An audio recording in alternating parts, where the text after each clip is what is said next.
ចង់និយាយថាឥឡូវអាចឆ្លើយ comment មករយៈសិនមកផ្អើលរឿងគេ Football Ranger Sport នេះចាឥឡូវ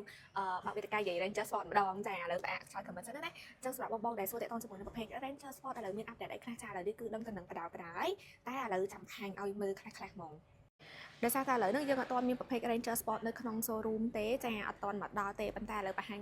វ៉ាត់ត្រាក់ឲ្យមើលហ្មងទៅព្រោះដោយសាររៀងតកោ Ranger គឺប្រហែលគ្នាអញ្ចឹងណាអញ្ចឹងប្រភេទ Ranger Sport មកថ្មីនេះបងប្អូនយកពីពាក្យ Sport តាចាគឺមកបែប Sport ហ្មងអញ្ចឹងខាងមុខគេនេះខ្មៅចាខ្មៅកាងខាងមុខគឺខ្មៅទាំងអស់បងអីដែលសំខាន់យ៉ានកង់គេមកនេះណាក៏ខ្មៅដែរ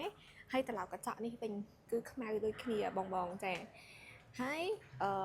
បើកមកទ្វារមកសម្រាប់ស្បែកពូកនៅខាងក្នុងវិញប្រភេទ Ranger Sport គឺគេប្រើស្បែកចា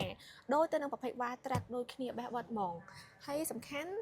ផ្នែកខាងក្រោយវិញនិយាយទៅអីដែលពិសេសផ្នែកខាងក្រោយនេះ stop គេមកនេះណាគឺភ្លើងដូចនៅទាំង Wild Track ទៀតនេះខុសតែអក្សរអេចង់និយាយចឹងណាអក្សរនេះអក្សរ Wild Track ហើយដូចគេដូរដាក់ Sport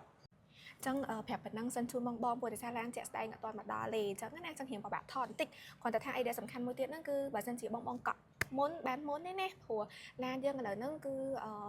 អាចថាបើសិនជាបងពជាក្នុងការកក់គឺបានក្រោយគេហើយចាជីហាត់បានមុនគេចង់និយាយចឹងណាចាំបើសិនជាចាប់អារម្មណ៍ក្នុងការកក់អីចាខំមកខេសឥឡូវកុំភ្លេចខំមកដឹងនៅហើយចាំប្រាប់ option ផ្សេងឬក៏ព័ត៌មានលម្អិតជូន